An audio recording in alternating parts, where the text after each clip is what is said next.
Good morning. It's 6:13. For those that stayed up and watched it all, went into the 11 o'clock hour. The debate last night. There are two more, and Trump is going to need both of them. Yes, he will. I found this interesting. There are two polls out on last night's debate. The one from Drudge says by a margin of 80-20, voters think Trump won. 80-20, Trump won. Okay. And then the CNN ORC poll has 62% saying Clinton won and 27% saying Trump won. Well, if the people the 80% that felt Trump won, they must have been cocktailing and left after the first 10 minutes because she crushed him. In any debate standard, Hillary Clinton destroyed Donald Trump last night. And it's not even there's no debate about the debate. She crushed him. She stayed calm.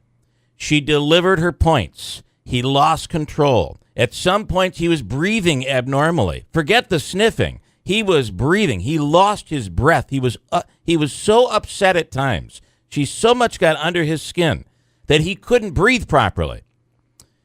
Showing, as he's attacking her on stamina, he was showing his own difficulties with stamina.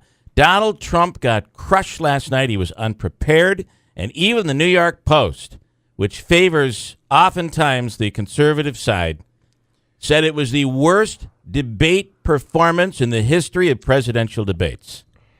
It was a debacle last night. And the difference is, if you support Trump, then there's a chance that you realize, okay, I'm going to take a look at this fairly and say he got beat. She just sat there and lied. She's a professional politician, ... Say what you will. If you support Hillary, then you're celebrating last night. But it's those people in the middle that are the only ones that matter. That is the only polling that matters from last night. Would you agree with that? Yeah. I mean, it's the middle. It's the only polling that probably means anything.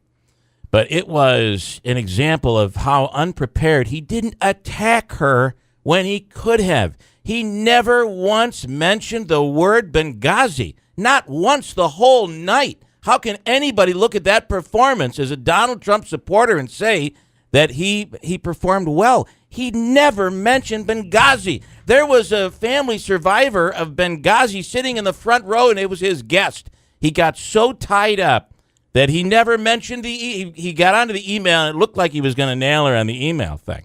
He hit her a couple of times and just let it go.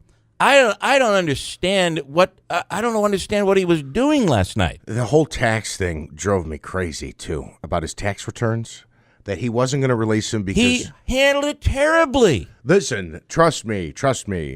The financial disclosure reports, that's where all the good stuff is. That's the stuff that you want to know. Trust, there's much more information in the financial disclosure reports. And then she called him out on it, and he said, okay, I'll release my tax returns if you release your 30,000 emails. I said, okay, we're going somewhere here. And then Lester Holt says, really? Is that if she does that, you'll do that? Yeah. And he goes, no. Listen, I understand I've publicly said here on the show that I can't vote for Donald Trump. But if you can explain to me how Donald Trump even came close to not getting crushed last night, I'm dying to know. 7360186. He failed miserably. Now, that's not to say there's two more debates coming. And you got to be thinking that Trump is going to come back and be prepared and surprise everybody. I would think he's going to have a much better performance the next time. But this was a debacle last night. Two things that stuck with me. One, I will say this on his behalf. I thought he scored some points, and this is based off of Clinton's reaction, that she didn't have much to say about it. When he was trying to trace, he was talking about the CNN interview with her former campaign chief, who said, basically, we were the one who investigated Obama and we're pushing this. He had specifics on that. That's the only thing he had specifics on, and she did not seem to have an answer for that. The problem is the specifics weren't true. They're not true. What he's saying is not true. That CNN interview he's referencing, it's not accurate? No, it's not. I watched the interview last night. I watched it last night. It's a complete lie. Donald Trump lied the entire night. And Hillary Clinton didn't. And I'll tell you why. Because he didn't put her in the position where she would have. She would have lied because she'd lie. They all lie, and she lies probably more than anybody. but he never put her in the position to lie. He was on the defense the whole night. That CNN interview that he referenced, I watched it. I watched the campaign people. It was on CNN last night. They played the Wolf Blitzer interview, and it is not what happened. They completely denied it, said it didn't happen. The woman was on CNN last night and said that it was a rogue. They're calling it a rogue campaign worker. They immediately went to that worker and fired him. Now, what he should have focused on was the fact that Hillary's comment on some interview when she said, I don't believe Donald Trump or Barack Obama is an American as far as I know. That should have been where he focused because that was her words. And that, as far as I know, would have been something he could have hung his hat on, but he didn't. It was just in terms of debate, it was just a terrible performance. Yeah, and I was disappointed. I texted you early on. I don't think we were more than 15 minutes into the debate. Now, I expected, again, she's been in politics for, they were saying last night, 3 decades. Yeah. She's versed. She knows the language, the lingo. She knows all these things that somebody new doesn't necessarily know, and I get that. But even out of the gate, I expected he would be trained or memorized. I got to hit these points, specifics on this, that, and the other thing. Right from the get-go, it was, this is the greatest, this is the worst. This is going to be amazing, that one's terrible. Cliche, an adjective, superlative, one comment after another that absolutely meant nothing.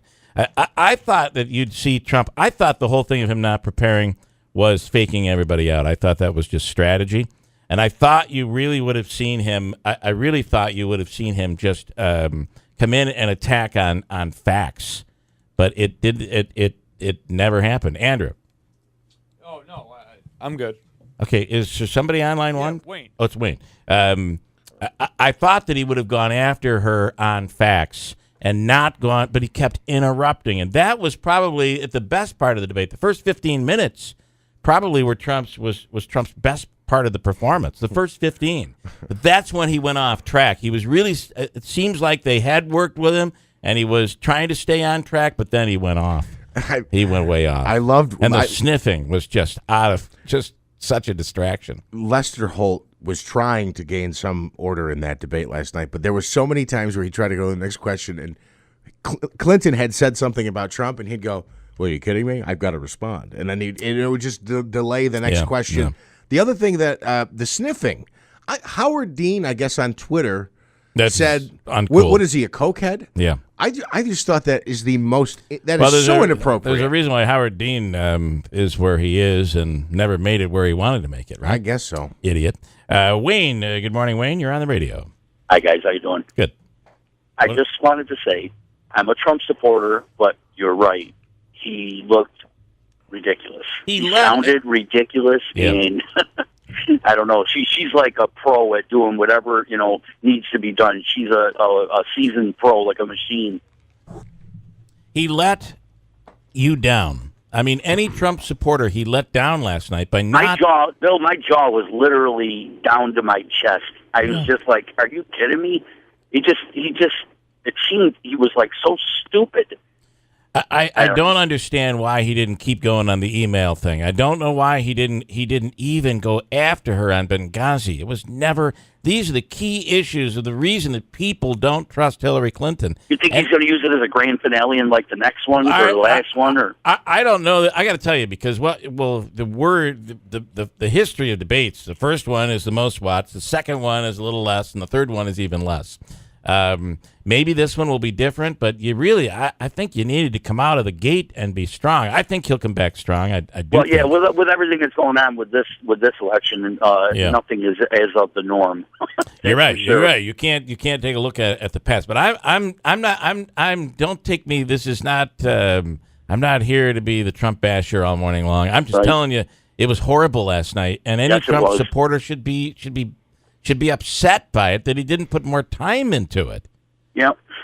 All right, you guys have a good day. All right, Wayne. Thank you. And by the way, Wayne always talks about Remington Arms. Smith & Wesson just lost a big deal with the Army, and there are 3 companies vying for the job, and it's like, I don't know, 50,000 revolvers or something that's going to be a contract that'll be awarded. Smith & Wesson just lost the deal, and I believe Remington is one of the contenders that is in the running. That would be a huge contract for Remington Arms if they're in it and if they get it. Nice. Interesting. All right, we'll talk more about this, and I have some audio on the debate from last night. And we'll take your calls. 7360186. Syracuse.com poll has on the debate. These are all informal polls, non-scientific. All of these out this morning are basically non-scientific polls.